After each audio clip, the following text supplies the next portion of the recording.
Lights out, we're underway. Motorsport Republica Podcast. Jimmy boy. We're back. We're back, Tom. What are we wearing? We've got a bit of a special ep today. We're going bloody Project Yamaha, James. So we've done a Make Honda Great Again, and it's Yamaha's turn. And Yamaha is in the news at the moment in a big way. So we couldn't think of a better time to do it. Yeah, 100%. Project Yamaha, the slogan, yes, we can. Yes, we can. We can get Yamaha back to the glory days, can't we? We've got a 10-point plan for everyone. We've got a 10-point plan on how we're going to bring Yamaha back. There's some mostly funny points in there. Not too serious, this one. So yes, funny, but it definitely comes from a serious side. And if you guys actually listen to our Make Honda Great Again ep, we did, like, I don't know, was it 18 months ago maybe? Yeah. I reckon 7 out of those 10 actually came to town, and that's why they're back in the top 5. in testing. In session 1 testing Sepang. In top speed down the back straight at Sepang, yeah. They are back up top. Yeah, so we've got a bit of a plan for Yamaha. We've definitely got and they are a bit funny, but yeah, you're right. Like there's definitely truth to it. Definitely truth. You know how we roll. There's always gonna be a funny side to it, but there's some serious text in there. So yeah, we were looking forward to running through that. We obviously want to thank our major sponsor, Motor Heaven, as always. Motorheaven.com.au. Check them out. They've got heaps of promos going on. Best website in the business. Yeah, and subscribe on YouTube, please, guys. Patreon's getting big, so I really appreciate everyone following us on that. So give that a crack. We've got some extra chats on there as always, and a little shout out to the guys at OnTrackExperiences.com. They are doing a hospitality done differently for the MotoGP this year. So register your interest on their website, OnTrackExperience.com. If you're interested in going to any race for the 2026 MotoGP season, because they've got the hot pass with MLab Racing. So get involved with that. James, let's talk, before we get into the big stuff, the Yes We Can Yamaha, let's talk MotoGP 26, because there's been lots of things happening in the last week. Bro, how crazy has it been? Because we're talking 2026 and we've got testing under the way, and we're all kind of talking about 2027 already. We are. We have to try to pull ourselves back to the 26, what's going to happen this year, but there is just rumours flying everywhere. It's kind of crazy. Like, we've put so much stuff up on our socials. I'm like, all we're talking about is 2027, but it's what's happening. But did you see MotoGP upload on Instagram last night? They already put their which riders are going to be signed for 27. Like, everybody's thinking 27. Yep. There's only 2 signed. There's Marco Bezzecchi signed, and I think Zarco. Correct. They're the only ones that got a signature, pen to paper. Season. And we were told it's going to start early, and it has. Quartararo signing of Honda seems to be done, but by the looks of things, he just can't say a lot in the media. He can't say, like, he keeps getting questioned in the media, which is really funny, and he's like, I can't say too much. Yeah. But he's got a smirk. He's liking all of Honda's posts, which is very suspicious. But James has this theory about social media, and it's actually maybe come to what's the word? Fruition with Jorge Martin liking all of Yamaha's things a few weeks ago. I said, James, get off the high horse, mate. That's just him. And then that's the rumor mill. Yeah, I called you up Wednesday last week, and I saw him like all the Monster Energy Yamaha stuff. You got to understand. He was shocked. He was shocked. Shocked. I was, because he's a Red Bull athlete. He's on an Aprilia. He's liking Monster Energy Yamaha. I'm like, this is strange. This is weird as. And then you're like, nah, it's nothing. I was like, whatever. Well, I'll just leave it. And then it was like 3 days later, bang, rumors. He's signing for Yamaha. He's become like Jorge Martin is going to be remembered as like the MotoGP town slut at this point. What do you make of this situation? We haven't really spoken about it. We had a big weekend, but what have you made about this Jorge Martin situation? Martin, nothing surprises me with that guy. I'm trying to get back on his bandwagon. And no wonder, man, they're just jumping behind Bezzecchi, because this guy's head's just everywhere. Like, seriously. Like, and rumors have to come from somewhere. They're not made up. And, you know, if it wasn't true, he would have already come out and said it's not true. So we know it's most likely going to happen. But yeah, I don't know. As I said, it's like, dude, his manager's just gone everywhere to try to find the best deal. I mean, does he want to win a championship or not? I don't know what's going on, because another championship, I should say. Because I've been on the train that Jorge Martin does not want to be at Aprilia. And again, it's Sepang Test. I haven't. Yeah. And it's Sepang Test. Probably a bit of PTSD from last year.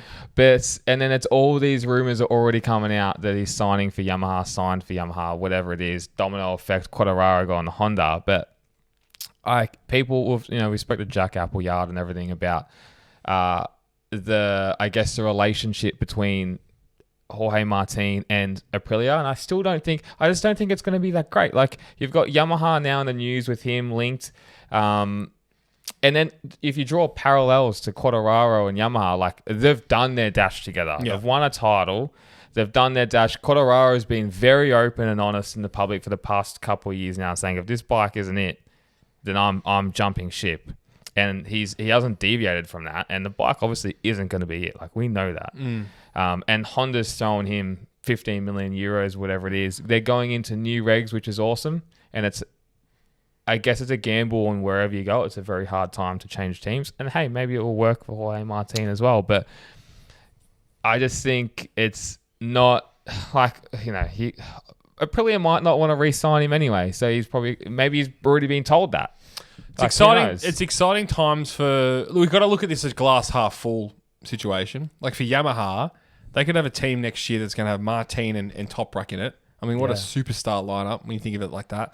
And then you've got Honda, where arguably Diego Mera has an amazing year. They could have Quartararo and Moreira in there. Yeah. I mean, how dreamy is that for both the Japanese outfits? I mean, you have to look at it like that. Wow, this actually will be a really good thing for MotoGP going forward. Yeah, definitely. It'd be and I love seeing riders change, and it's just going to be so intriguing on what these manufacturers produce with the new regs, because Honda can, like, everyone's talking Honda in 2027 like it's going to be the best bike, and it may be or it may not be. Like, we don't know. No one knows. And imagine if Paul Quartararo goes onto this Honda and it's just a dog poo. I don't think it is, though. Alicia Spargo came out after the shakedown test and said this Honda is the best MotoGP bike I've ever ridden. Now, that's a bold statement, and he's ridden, as everyone knows, like the Aprilia, won races on the Aprilia, and has to be one of the best bikes made. Like, that's a crazy thing to say, Tom. The other fascinating thing in this is obviously Honda's gone out to the market with a checkbook wanting to sign riders, and I'm sure Martin wants to go there as well. But obviously they've picked Quartararo over him. Well, who would you pick? I'd pick Quartararo. Yeah, it's just too. Martin's got the talent, but it's just too unstable. I feel like you've changed your tune on Martin a little bit after this. Well, look, the guy's got talent. We know that. One lap pace. He's an amazing rider, but you just can't have this unstableness in the team. And his antics over the last 2 years is just going to sour a lot of people in different teams. He's probably just going to get a fat paycheck from Yamaha. Where do you think Pecco Bagnaia is going to end up? If it's the domino effect of Acosta going to factory Lenovo Ducati with Mark. Dude, it's VR46. It's like the writing's on the wall. You don't think Aprilia? You've spoken Yamaha as well. Yeah, for me, but it's just going to be a La Familia scenario, as we always say. It's he'll just be going on to that, probably a factory Ducati with a VR46 team. I mean, at the end of the day, that's the only really, I don't know. It's not the only option. No, it's not the only option. That's why I hesitated. But I'm thinking, I mean, you got to have a Moto2 guy come through on that Aprilia, don't you? Don't you have Manu Gonzalez? There was, 100%. There's talent that has to come through. Yeah.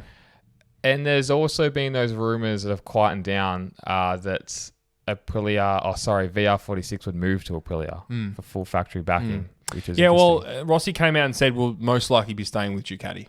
Okay. He got interviewed and said that. So that looks like that rumor's squashed for the next couple of years at least.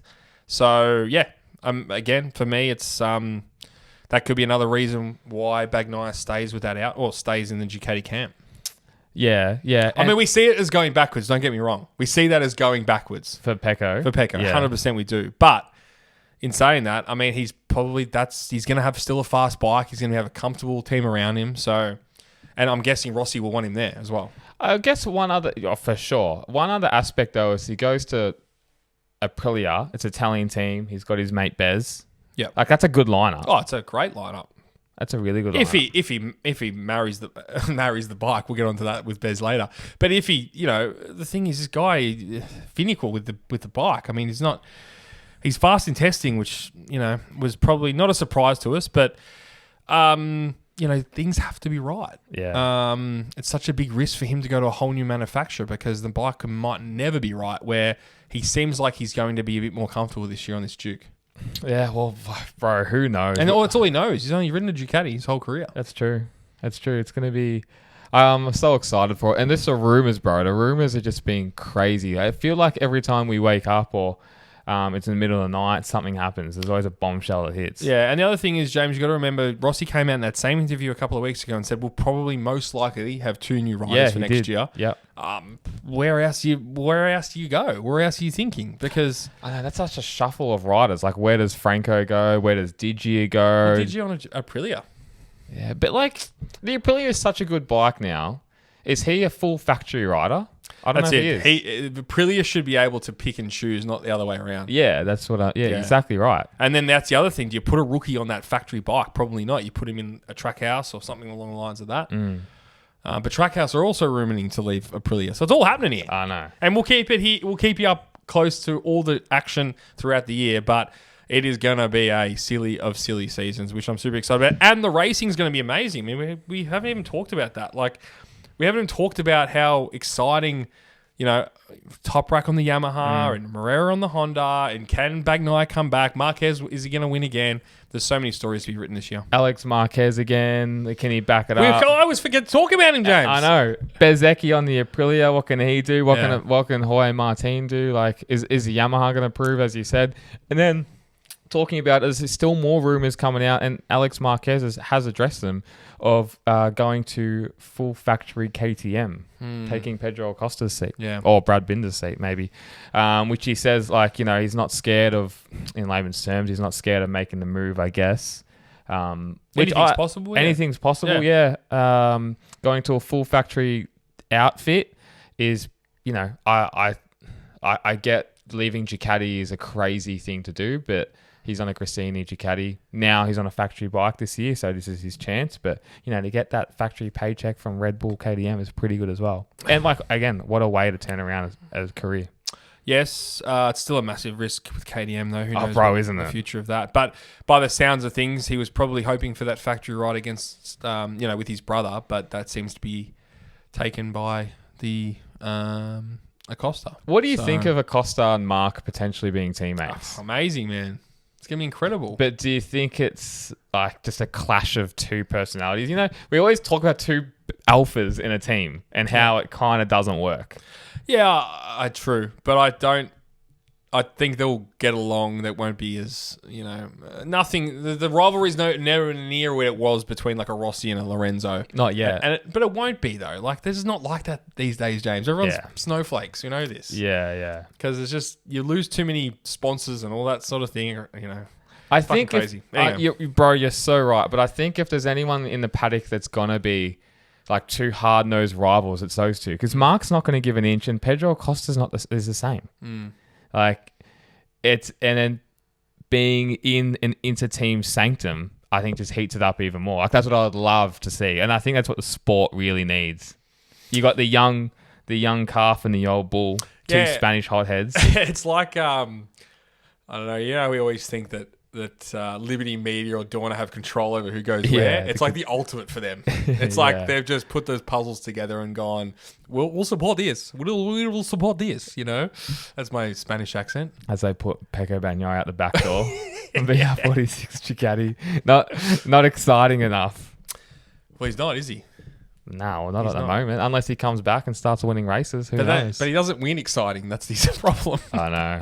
But it can't be like that. We can't be talking again. Lorenzo like that. Lorenzo was boring back in the day with racing. I mean, off the track, he was it was an amazing rivalry and stuff. But he's back in the headlines so much, Jorge Lorenzo. Now. Well, he's come out and said today that Quartararo going to Honda is like Lewis Hamilton going to Ferrari. As big as that. I'm surprised he didn't say that about himself. It's like when I signed for Yamaha.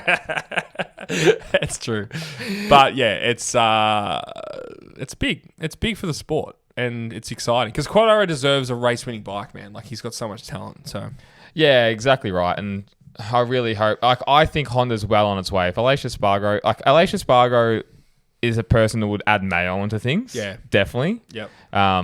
But I think that Honda is well on its way to becoming very competitive this year. Yeah. But 2027. Dude, you know what sure. is going to be... You know what's going to be the hard lock story for 2027 will be... It'll come to the end of the year. Honda will have a pretty good year. They're looking really good for 27, and Mir and Marini might be without a seat. Bro, I know. It's going to be... It goes down to their results, really. They if they want to keep their ride, they're going to have to be top 6 in the They're either championship. fighting for their ride against each other. Yeah. So it's realistically there's one spot available. 100%. And then if Moreira starts beating them, it's a no-brainer. No-brainer. You have to put the young kid in there. Yeah. So for them, it's a huge amount of pressure. Tom, motorheaven.com.au. I want to know your 10 favorite things about Motorheaven. Oh, Jimmy, that's just too easy, mate. I'm on their website now. They have the largest range of motorcycle products online in Australia. The largest. The user experience just shits over anything else on the net. You get a free visor cleaner with any helmet purchase over $200.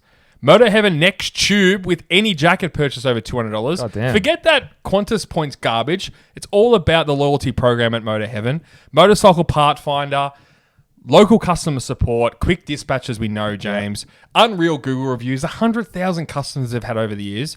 Proudly Aussie owned and operated by the world famous Adrian Letty. Get down to Motorheaven or go on their website, motorheaven.com.au. Motorheaven.com.au. OGs of the pod. We love them. Check out motorheaven.com.au now.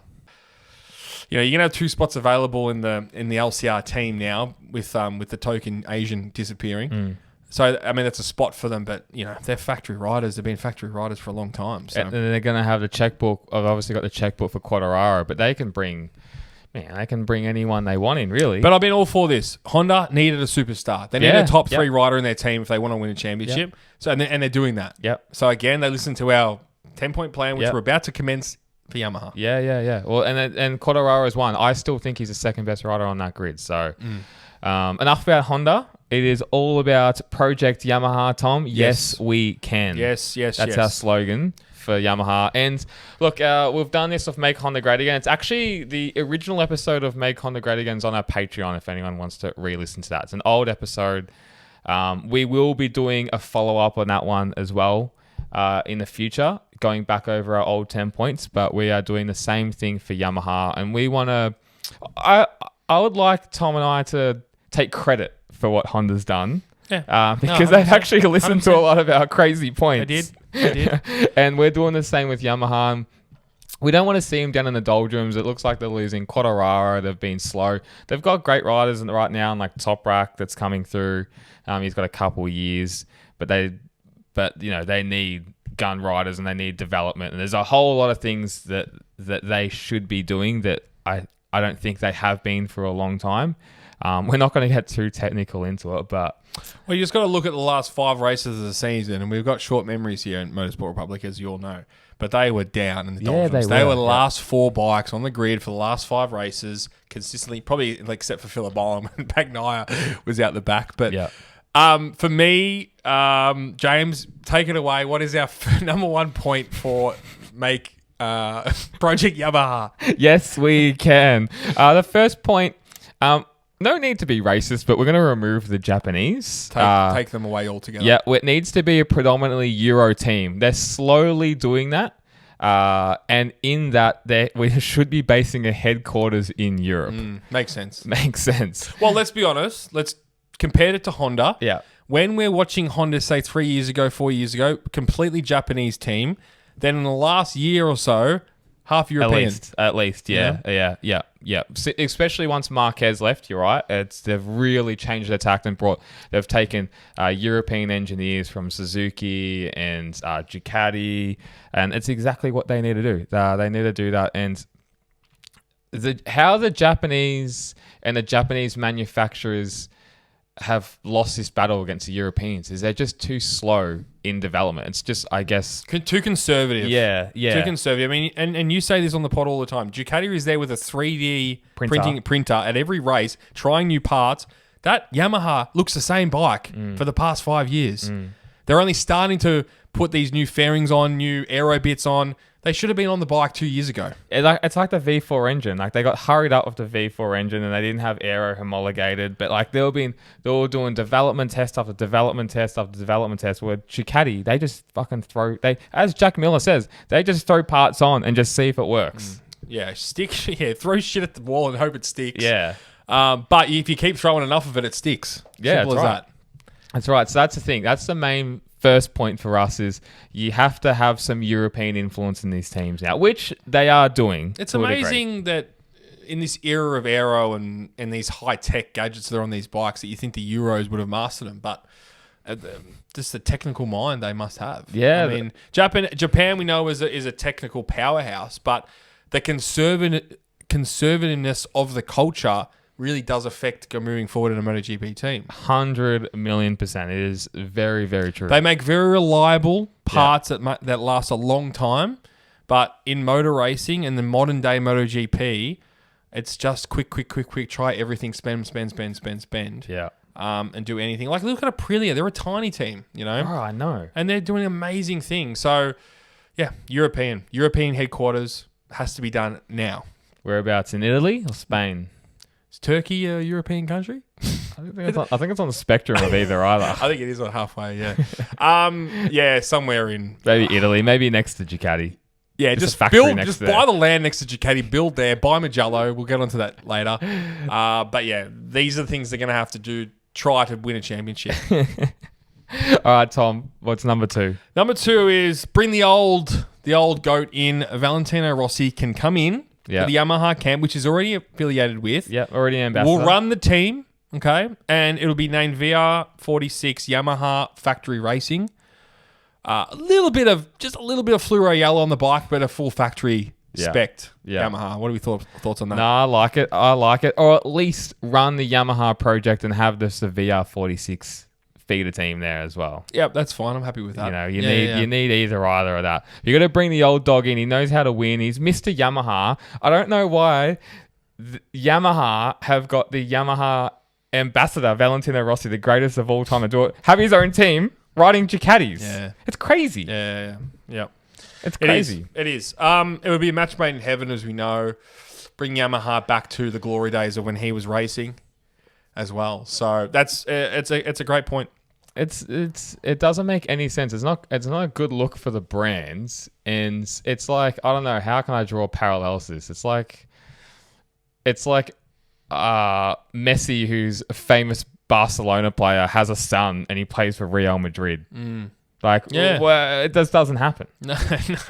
And why doesn't Yamaha bring out more like sports bikes that are VR46 orientated? I know, bro. It doesn't make sense to me. It's like such a market that, you know, you bring out an R. Do they still make an R1? Yeah. Make an R1 Rossi edition. Yeah. Fluoro fenders.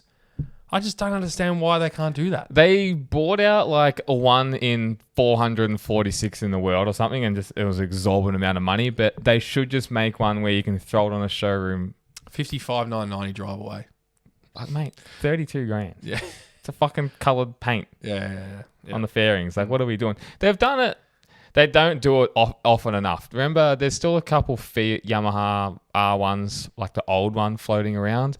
I don't know if they've done a newer one, maybe once, but... It's like taking candy from a baby, I reckon. Bro, like, just as if they're not using all that leverage. There's so many Rossi Nuffies out there that will buy all that stuff. And, like, going back to it, he should be... If he's in the Grand Prix paddock, he should be involved with Yamaha if he's a Yamaha ambassador. Like, this is the most simple point out of all of them. Yeah, and it's a marketer's dream as well. Yeah, money-making dream. Yeah, which goes hand in hand with everything because it is a business at the end of the day. It's a business, and obviously they're not good enough, and he's chosen Ducati. All right, number 3, James. No more half-ass. Create it and take it straight to the races. We don't want none of this assurance testing. Yeah. So going back to the 3D printer that Ducati has, they need to take the model of the Euros and just build it and test it. Like, there's no point of doing all this, like, longevity testing. Like there is to a degree, but we're not going to get too technical in all this. Yeah. But it's just a bit of fun. But it's all about just getting it out there. Like this is what modern MotoGP is now. It's just testing it and sending it out. Aprilia on a test this weekend in Sepang has got this crazy side rear aero. Like it's just way out there. Honda's doing the same thing. This is what like Yamaha's been using the same winglets for fucking how long? They've only just started using some different aero. Like they're 3 years behind on aero. We've heard this over the years numerous times. Like Ducati might test an item, put it on the bike, let it see how it goes and run it. Where Japan will have it made in the factory and then 100 hours of testing on the part to see if it breaks or not. Yeah. Then it's got to go on the bike. Then there's another 100 hours of testing where it's halfway through the season. Yeah. Just put it on race one, in practice one, see if it works. Yeah. If it doesn't work, take it off. Yeah, give it to the test rider, like straight to the test rider who needs to be a fast test rider, and just you're in concessions D. I think you can do just about as many tests as you want. Yeah. Just load up a brand new bike with brand new parts. And they're the only team in concession D this year as well. Correct. Yeah, that's right. So it's a massive advantage, and they have no excuses for 27. Nah. And this is the dream they would have sold to Jorge Martin. He's going to launch himself into the air. You can't. Not enough power on that bike to launch himself like that. What's interesting, what they're talking about, the 27 bikes, they are going to be much harder to ride. There's a lot of these, obviously rider high devices have been deleted, and they're going to be a harder bike to ride, which is exciting for us. I'm going to go on a bit of a branch, but who does that suit? Quartararo for me. Yeah. Quartararo for me. Marquez. Yeah. Probably even more.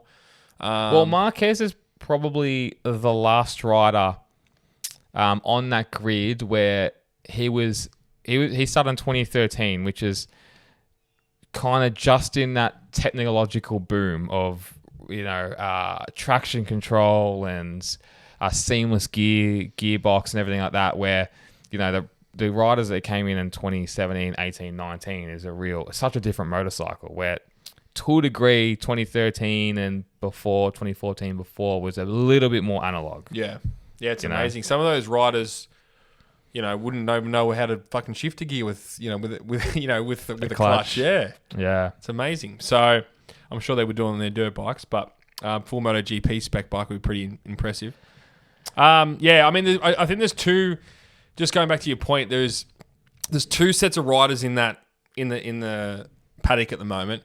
You've got the riders who need everything perfect to go fast, and then your riders who can ride around problems and then fast. And they're the greats. Yeah. And we know who they are. Yeah. And they're probably the ones that I think are going to be challenging for that title in 27, if it's going to be such a much more difficult motorcycle and slower motorcycle, by the sounds of it. But who knows? Who cares? Who cares if they're slower? It doesn't worry me at all. I know. I don't. We talk about this all the time. Yeah. Moto 3 is so much slower, and it's the best racing in the world. Doesn't worry me at all. And they use a clutch in Moto 3. Number 4, Tom. I think this is a great one, James. So Danny Pedrosa to look after all testing. Yep. With obviously input from Valentino Rossi as well. I think both test riders for sure. Yeah, I think Danny Pedrosa for me. He's turned that KTM team around. Yeah.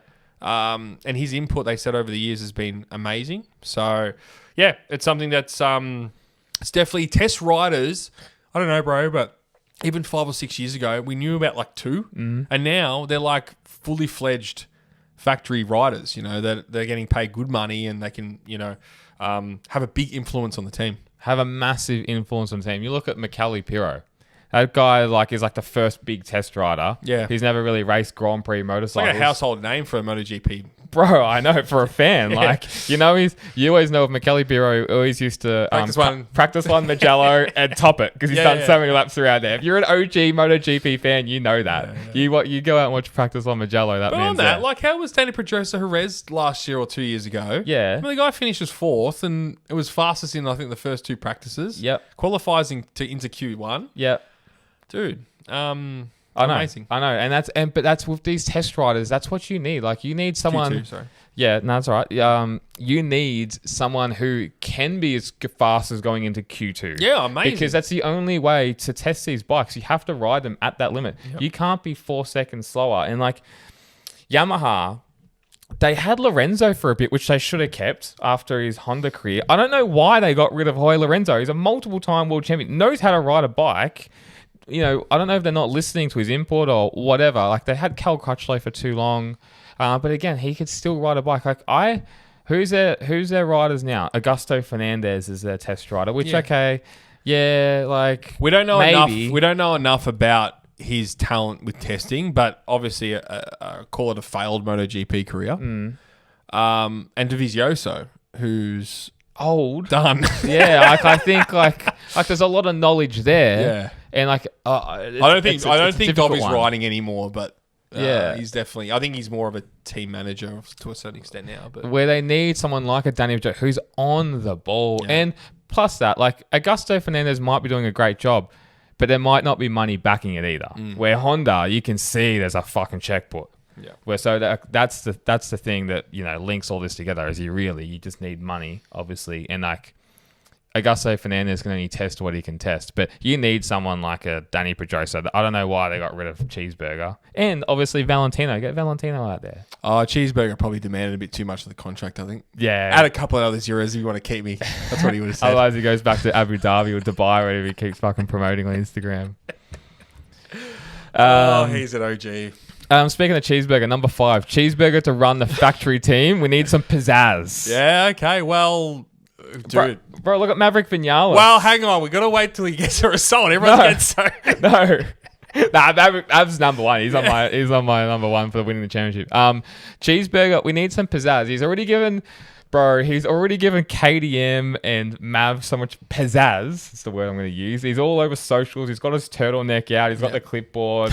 He's got his own photographer. He's doing training montages. He's got Rocky out there. We need this in Factory Yamaha. The Factory Yamaha need like a big fat gold chain fucking. Yeah, he's a walking talking meme, you know? Meme. That boy. He's a walking talking meme, and that's what Yamaha need. Can't be so like conservative in your shell. Like, you got to have Big Dog Cheeseburger out there telling them what to do. Like, you know.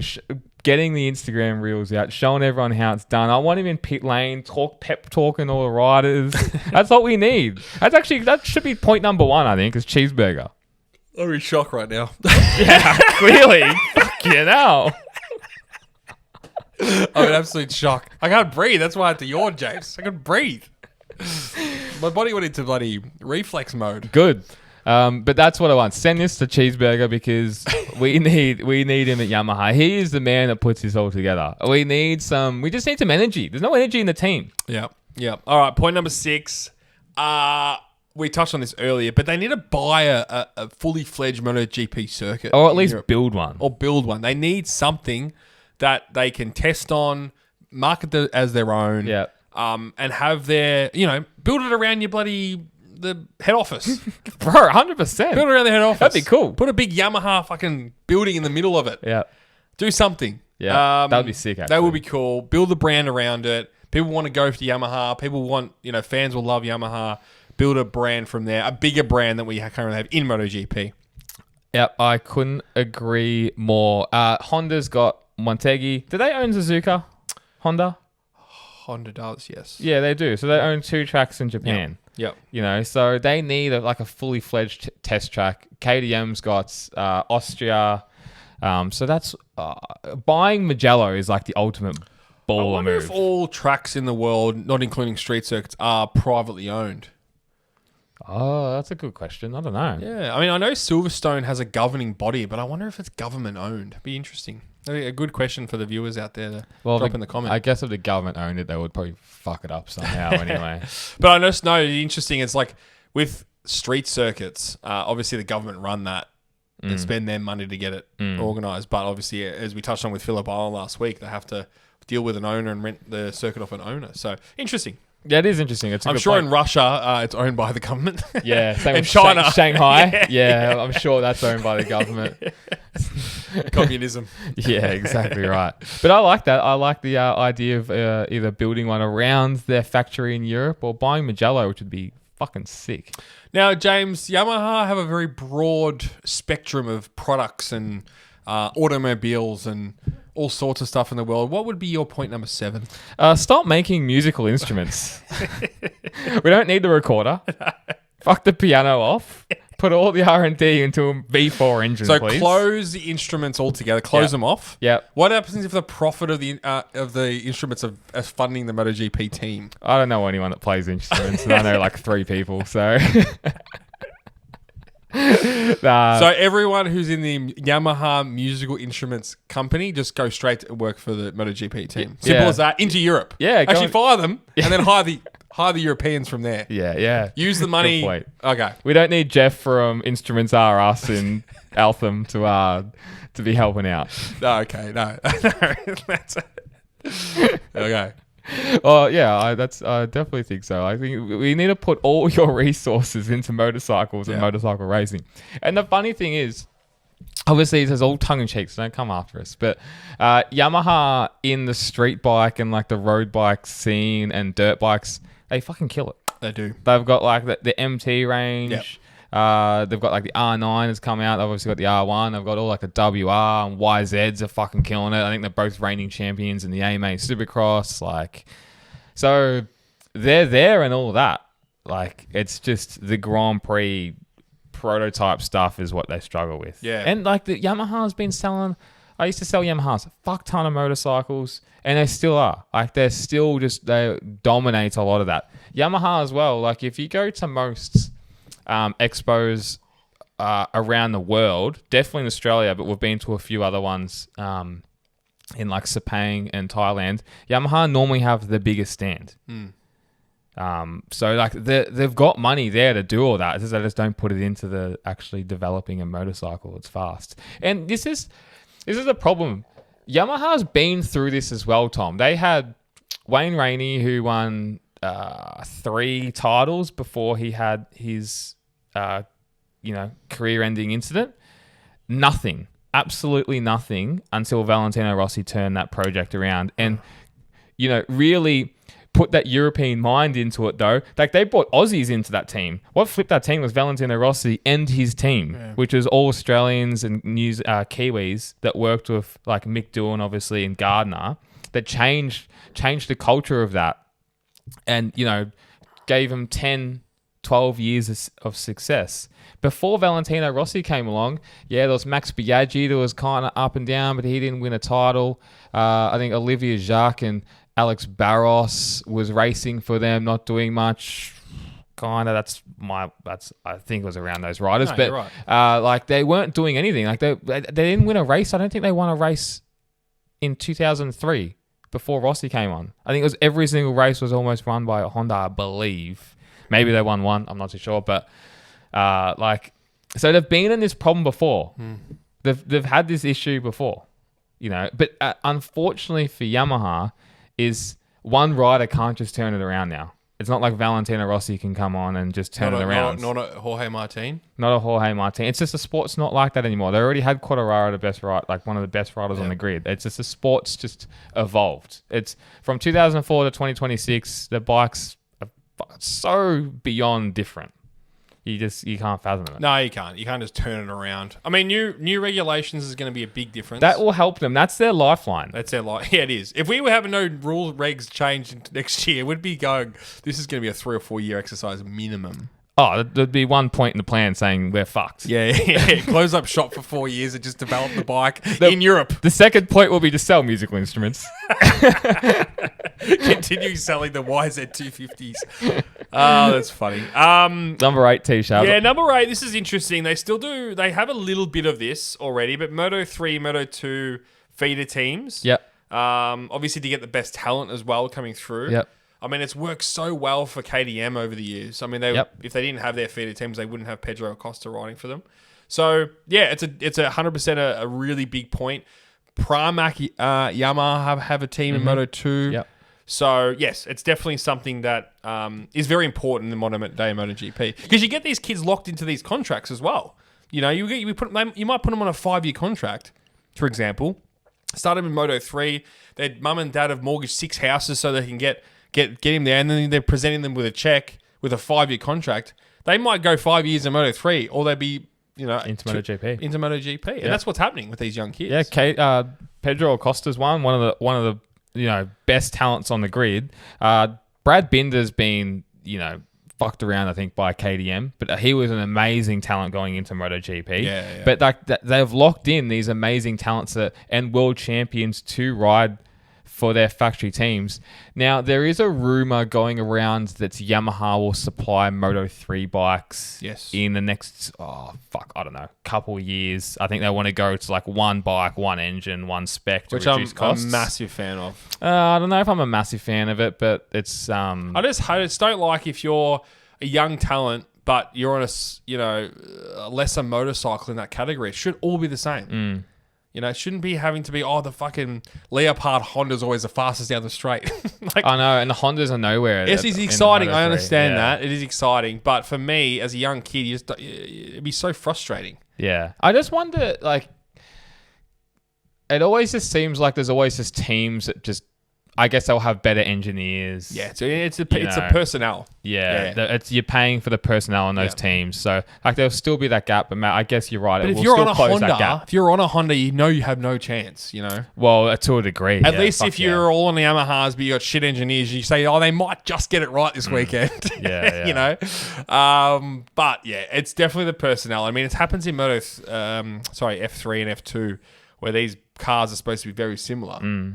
And there's wide varieties of times. Well, we've spoken to a few riders in... More F3, sorry, not F2. No, that's fair. We've spoken to a few riders in Moto3 and, they talk about the personnel in these teams. And if it's not the right environment or the right people, or it's like a new engineer or something that's coming in, like it's so much harder than being someone who's experienced.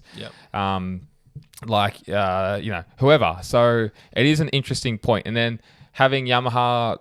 I guess, have their own teams from Moto3, Moto2, MotoGP, going back to our point, is a great way of capturing talent. And I think I said this fucking 2 years on the podcast, this is what every team should be doing. Like, it doesn't mean just say Ducati needs to have a fucking Moto3 bike in there, but they can have like a Yamaha used to have like a VR46 Yamaha Master Camp team on a Suda or whatever it is. They should be able to do like they sponsor a team or whatever and get their talent that comes through like that. Because I think that's the future. I really do.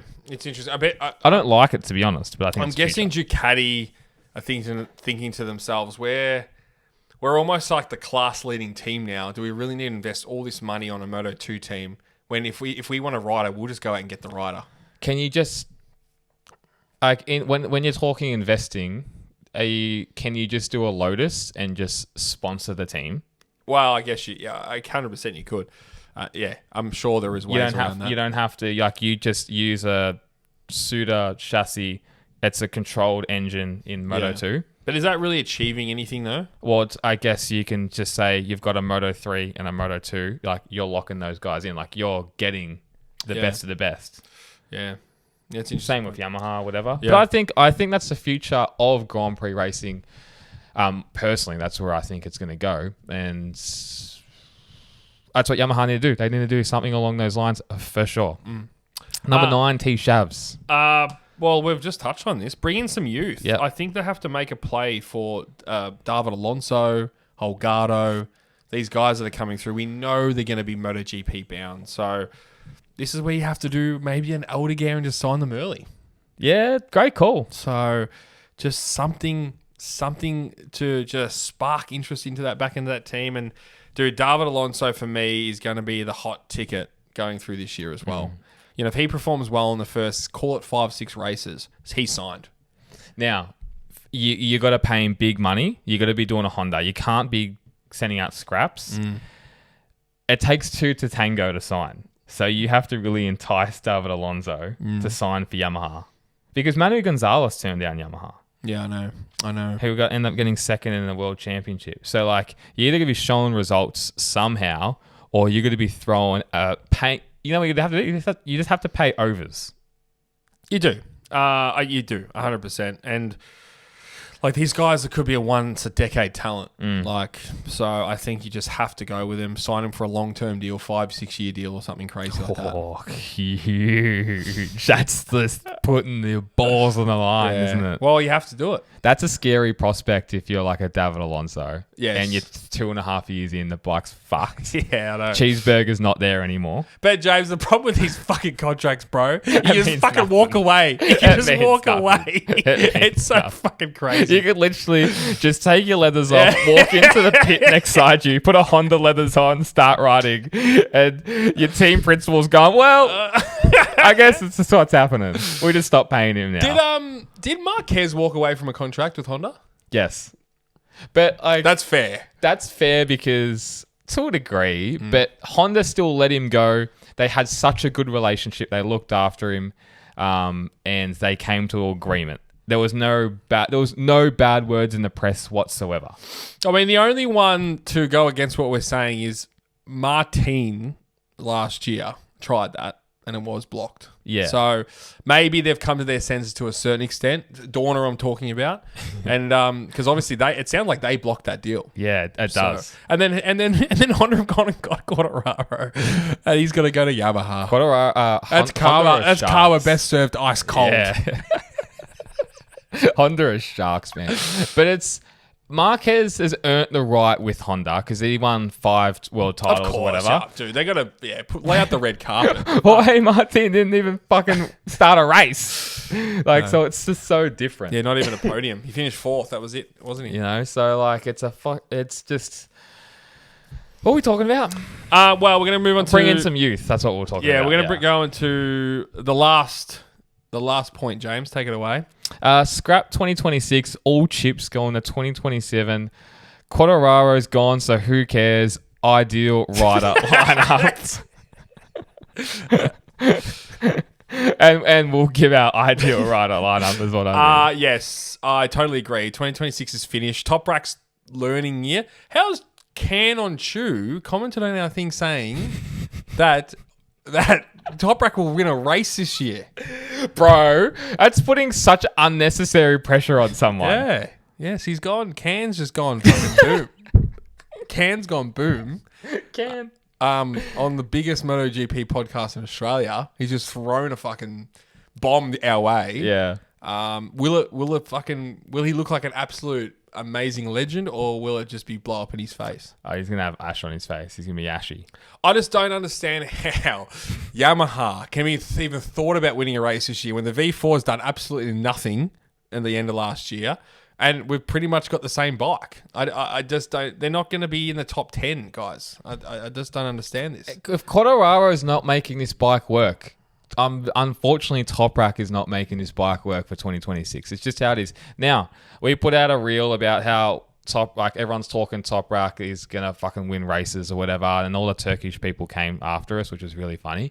But I'm happy to be proven wrong, but I just don't see it. Like, this is where MotoGP is at. Yes, Top Rack's an amazing rider. I would love to see him win races and fight Marquez for a title. Love to see it happen, but it's just that's not what. If we're going to talk reality and facts, and that's just not what MotoGP is right now. Correct. Yeah, I agree. 2027, different ball game. But if you're talking 2026 right now, it's not happening. But I would love to see it, and it'd be fucking incredible if he does do it. Well, this is the thing. You've got 6 Ducatis on the grid, all capable of finishing a top 5. Mm-hmm. You're going to have 4 Aprilias. Raul Fernandez and Ayagura, they're going to be dark horses for some wins this year on that Aprilia. You're going to have 3 Hondas, arguably, maybe 4 Hondas up there as well. Let's see how Herrera goes. Sure. KTM looking good. Like Cheeseburger with Vinales. How you fit a Yamaha in the podium this year is beyond me. Beyond me. And this is the problem. There's so much talent, and we call it the Moto2 Down syndrome. Is the Moto2 syndrome. Is there's so much talent, but someone has to finish 12th, 13th, 14th, 15th. Yes, it's correct. just how it is. Yeah. No matter how fast you are, there could be just someone faster than you on that day. And I think that's what we're really going to see this year and next year. And unfortunately for Yamaha, I just don't think I can see them improving that much. It's just not happening. Unless they follow our 10-point plan. And what would that be your ideal rider lineup for that 10-point plan then, James? Realistically, okay. So Jorge Martin,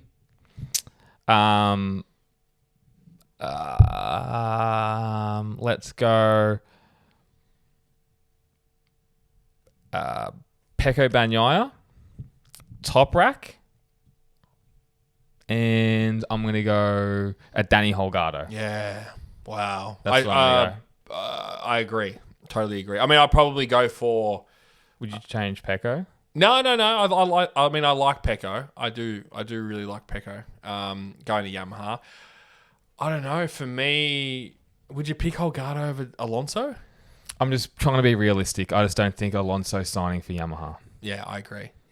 Yeah, no, I think you're on the money. I would totally agree.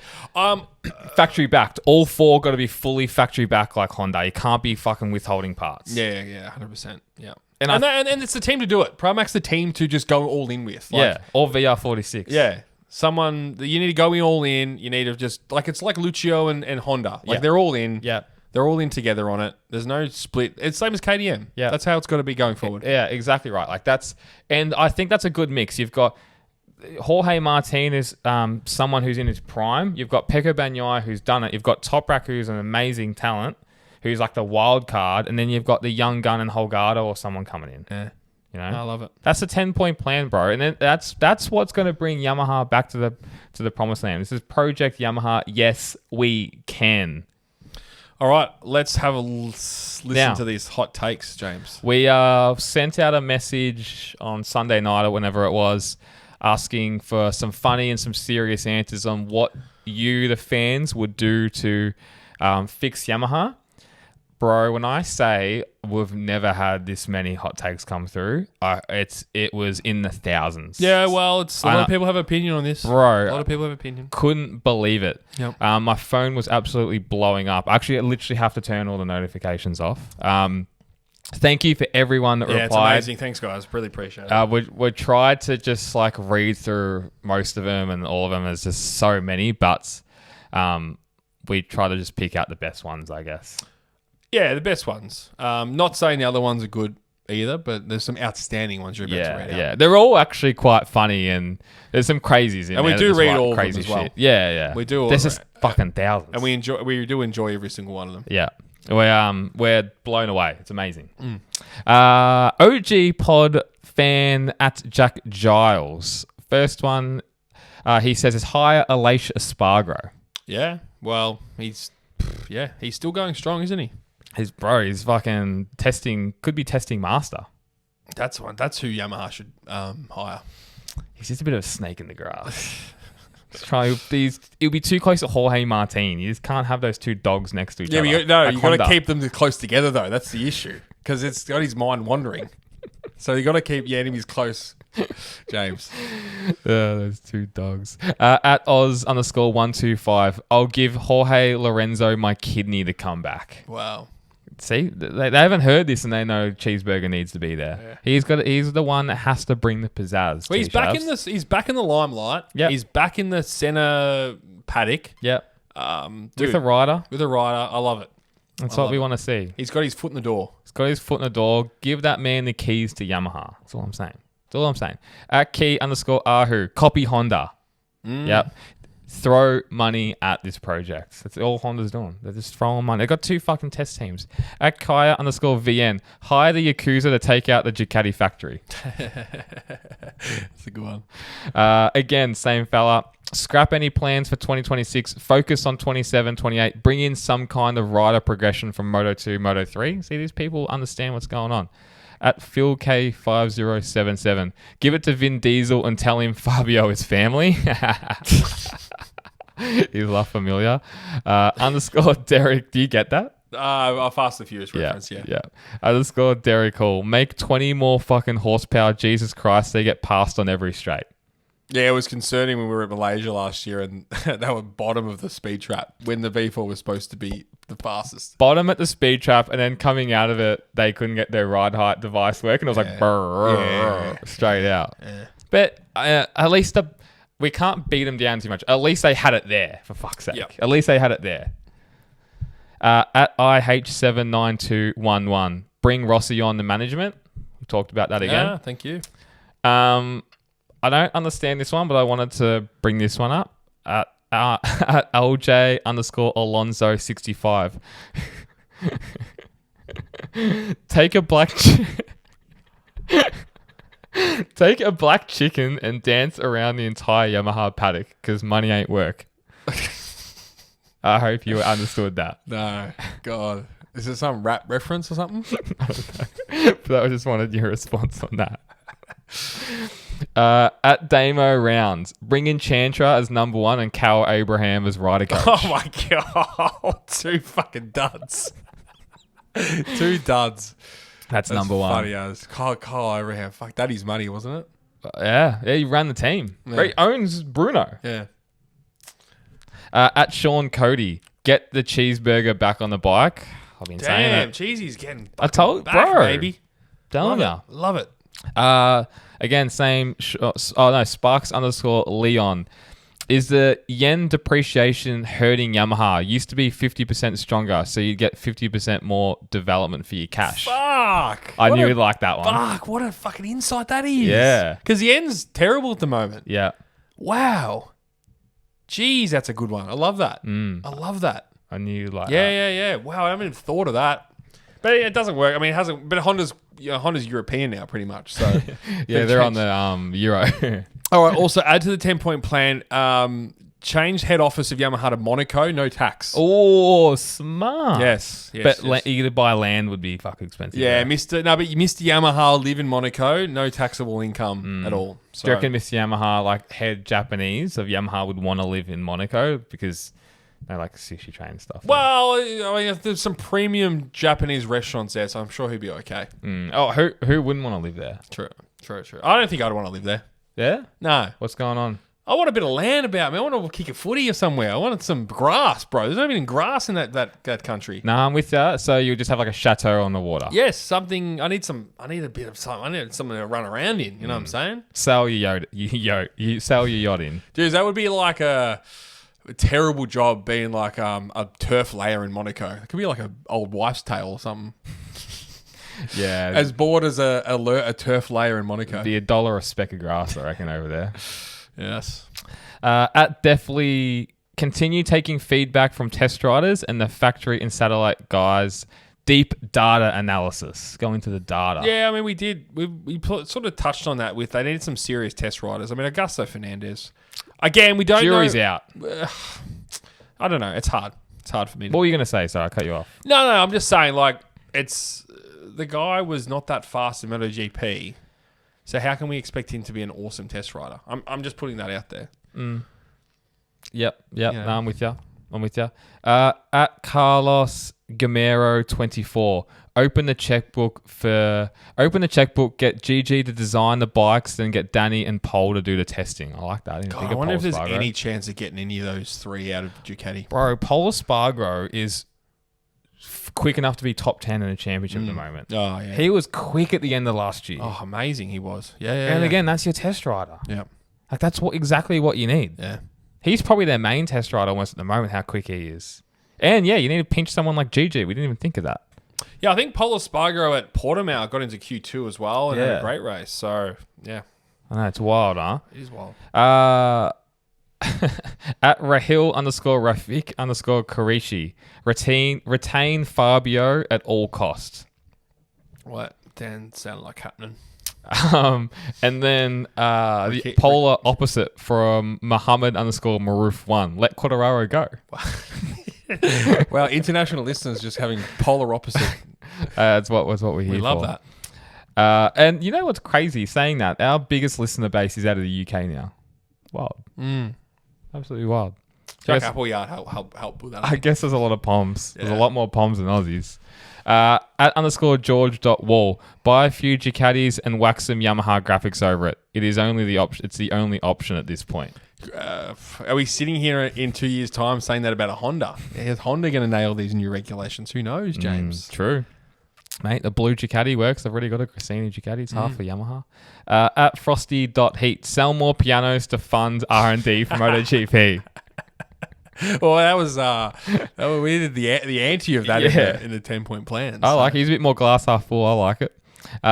Reigning #1 ticket holder Willie Nels, take European engineers as POWs. Very good. Very good. Battle of Okinawa all over again. At Chris _Seps, our Italian correspondent of the of the podcast. Yes. Get Valentino back on the bike at least 25 explanation marks. Let's go. At least 10 O's. Vale. Yeah, I love it. Wouldn't expect anything less from him. When we say Europeans, we don't want one-eyed Valentino Rossi Europeans because they'll just sink the whole thing as It'd well. be like Ducati Rossi era. Yeah. It You would know work. what that? No, too many Italians. That's 20 parts to a peg. We don't want that. We want neutral. Yes. Maybe Northern Italians. I think they're a bit more Yannick neutral. Sinners. Yeah, we need some Yannick Sinners. The Southern Italians too tanned. Artisanal.bogan_PR. Pod filter from Super Cheap and flames in the paint scheme. Pod filter. That's it, mate. That's our 10-point plan. And thank you for everyone sending it in. Yeah, appreciate all the love. We'll be back next week for a very special podcast. Different. A Zoom pod with a very famous YouTuber. So please stay tuned for that. Jump over to Patreon now. We're going to continue some extra chats about 2026. Yeah, I'm excited about this. And we've got some questions from all our Patriots. Beautiful. Thank you, Thanks, guys.